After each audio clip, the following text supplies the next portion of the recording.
Ang nadiskubreng sinaunang lugar na posibleng ang maalaman na Gardilobidia at ang sikretong templo na natagpuan sa ilalim ng isang syudad.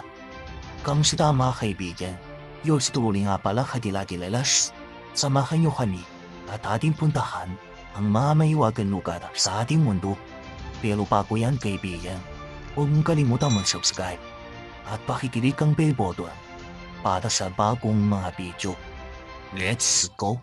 Number 7. Garden of Eden.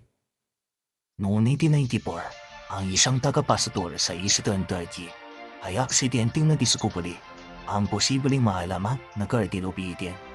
Kalaunan, ito ay hinukay ng sikat na German archaeologist na si Klaus Schmidt ay ito ay tinatawag na ngayon bilang Göbekli Tepe. Ito ang isa sa pinakamatandang archaeological site sa buong mundo.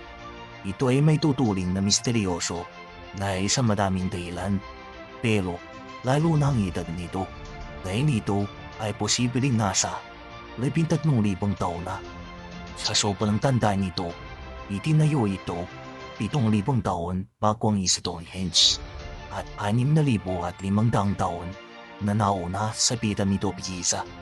Hindi hamak na mas matanda ito sa kahit saan natuklasan siyang sinaunang lugar sa mundo. Ito yung mga panahon na ang mga caveman ang dominanting nilalang dito. Kumbaga, primitive na panahon pa. Pero nakakapagtaka dahil mahirap isipin na ang mga caveman ang gumawa ng istrukturang ito. Dahil alam naman natin na kahit ang komunikasyon ay hindi pa talaga na isasaayos ng mga tao noong mga panahon na yon.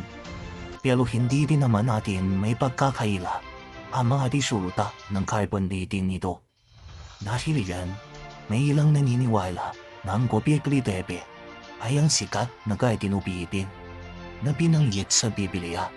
Ang mga researchers ay nakadiskubre ng mga inscription ng iba't ibang hayop gaya ng baboy, pato, leon at maging mga serpente. Kaya naman, posible ang maladesertong lugar na ito ay dating sagana sa halaman at hayop noong mga panahon na iyon. At dahil sa sobrang tandaan ng istrukturang ito, ang ilan ay napapaisip na ang may kakayahan lamang gumawa nito ay ang Diyos. Number 6. Enchanted River. Sa gitna ng mga kagubatan sa Pilipinas, matatagpuan ang isang mistikong ilog na nakatutong sa dagat. Ang ilog na ito ay tinatawag na Tinatuan ni Enchanted River na matatagpuan sa Mindanao. Ang tubig na tumataloy dito ay mahala na may lalim na 80 feet at may haba na nasa 300 meters na kung tutuusin ay medyo maikli para ikonsidera bilang isang ilog. Ang nakakamangha sa ilog na ito ay napakalinaw nito at kitang-kita ang mga isdang lumalangoy dito. Ayon sa mga lokal, noong unang panahon daw ay nagsapoy ang diwatang nagpapantay dito na mga batong sapphire at jade. Kaya naman daw nangiibabaw sa linaw ng tubig na ito ang kulay buhaw at berde. At mayroon din daw ditong isang mahiwagang isda na walang sinuman ang kayang makahuli. At siguro napapansin nyo rin na tila napakalalim ng ilog na ito at hindi mo nga malaman kung may katapusan ba ang pinakailalim nito. Kayo ba? Nakapunta na ba kayo sa ilog na ito? I-comment to na dito. Number 5. Salamangkero sa Egypt. Ang mga archaeology sa Egypt ay nakadiskubre na isang punto ng isang paring Egyptian na isa din salamangkero na nabuhay 4,500 na taon na ang nakararaan. Ang misteryosong punto nito ay natagpuan sa Abisir Archaeological Cemetery sa Giza. Ang tao nagmamayari ng punto ay nagkangalang Chef Sheskapang na isang pari at salamangkero. Ang kanyang puntod ay may haba na 45 feet at 13 feet ang taas. Sa laki ng kanyang puntod, ipinahihiwatig nito na isa itong importanteng tao noong kanyang panahon na maaaring noong ika-5 dinastiya pa. Nung mabasa ng mga eksperto ang mga nakasulat sa pintuan ng kanyang puntod, nalaman nila ang mga titulo ng taong ito. Siya ay tinawag noon na Priest of Magic at siya rin ang naging manggagamot na mga maharlika dahil noong mga panahon na iyon, kung isa kang makapangyarihan na salamangkero, ibig sabihin nito ay makukuha mo ang tiwala ng mga maharlika bilang kanilang manggagamot. Sa kanilang panahon, ang siyensya ng medisina at salamangka ay tinuturing na magkaunay. Number 4. Isla na mangkukulam sa Sweden. Sa panahon ngayon, ang islang ito na nangangailang palayong tulon na matatagpuan sa Sweden ay isa ng national park. Pero noong araw daw ay kinatatakutan ang lugar na ito dahil dito lang nakatira ang mga mangkukulam na gumagamit ng itim na salamangka. Ayon naman sa ilang archaeological discoveries sa islang ito, ay mukhang totoo nga ang alamat nito. Ang maliit na islang ito ay nasa Baltic Sea na may haba lamang na di aabot sa 1 milya. Ang orihinal na pangalan nito ay Blahula, pero ang mga lokal ay iniiwasang banggitin ito dahil ayon sa kanila, kapag binanggit mo ang pangalan ng isla, ay manglilikha ito ng mga bagyo na kayang palumpukin ang mga palako. Noong ika-15 na siglo raw, tuwing sasapit ang araw bago mag-Biyernes Santo, nagkatipon-tipon ng mga mangkukulam sa islang ito para makipagkita sa demonyo. Ayon pa sa alamat, ang islang ito ay pinamamahayan ng mga babaeng engkanto. Ang mga ito raw ay may kakayahang manakit o tumulong. Ang ilang mga tao raw ay pasikretong pumupunta sa islang ito noon at nag-iiwan ng mga alay para tulungan sila ng mga nilalang na ito sa pagiging maswerte. Ang ilan naman ay humihingi ng tulong sa mga ito para makapanakit ng kapwa-tao. Ang ebidensya raw sa mga alamat na ito ay makikita sa isla. Matatagpuan dito ang mga formasyon ng bato at walang nakakaalam kung sino ang gumawa nito o kung para saan ito. Pero ayon sa mga lokal, ito raw ay may koneksyon sa mga mangkukulam at sa mga ritual na ginagawa ng mga ito. Number 3. Mount Olympus.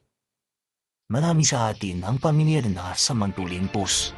Ito ang tahanan ng ilan sa mga importanteng Diyos at Diyosa ng Greece. Sa pamumuno ni Zeus, hari ng mga bathala, sa kanyang asawa na si Hera, ang kanyang kapatid na si Poseidon, ang kanyang mga anak, at ang iba pang mga Olympians mula sa Greek mythology. Pero napapaisip ka ba kung nasaan ba talaga ang Mount Olympus? Alam niyo ba na marami ang mga bundok na pinangalan ng Olympus? Ang mga ito ay matatagpuan sa Greece, Turkey at Cyprus. Pero ang pinakaposibleng tahanan nila Zeus ay matatagpuan malapit sa siyudad ng Thessaloniki sa pating hilaga ng Greece. Ito rin ang pinakamataas na pulipundupin sa bansang ito.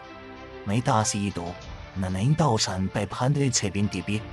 Bago pa dumating ang Kristyanismo sa Greece, ang bundok na ito ay tinuturing na sagrado ay pinaniniwalaang naglalabas ng espiritual na kapangyarihan.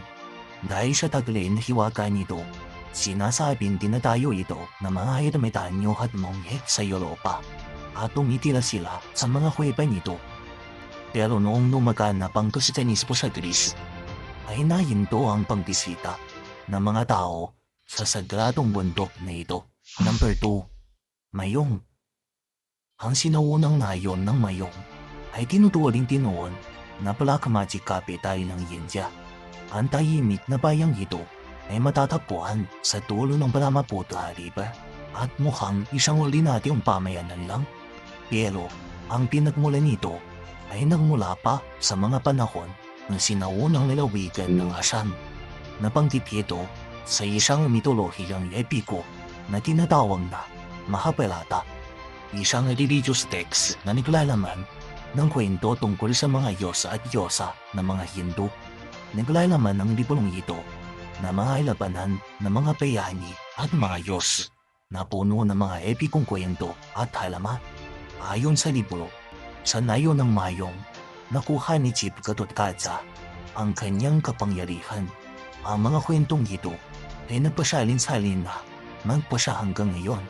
May mga paniniwala naman dito na may mga nakatirang mangkukulam na gumagamit pa rin ng black magic Ayon sa ilang lugar, marami ang nakakakita ng aparisyon. Sa totoo lang, wala naman katibayan sa mga urban legend na ito. Pero, sa loob ng 1,000 taon, ang bayang ito ay kinikilala bilang isang bayan na puno ng hiwaga. Number 1. Underground Black Magic Temple. Alam niyo bang sa ilalim ng siyudad ng Rome ay matatagpuan ang isang sinaunang paganong templo? Ito ay natagpuan sa ilalim ng kwartipit sa ilalim ng isang lumang rubin. Ito ay tinayo ng isang misteryosong kulto. Ang templong ito ay sinasabing nasa 2,000 taon na ang tanda.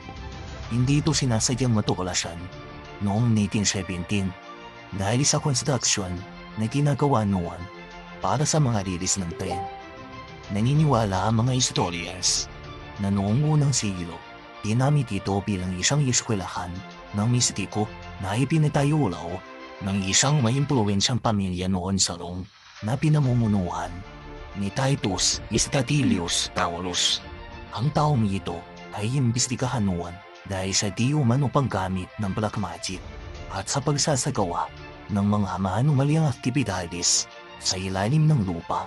Hindi na siya nalipis dahil natagpuan siyang patay matapos ang akusasyon noong taong 53. Matapos nito ay natawo na ang mga miyembro nito, isinara ang templo at kinalimutan sa ilalim ng mga kalisada ng Rome.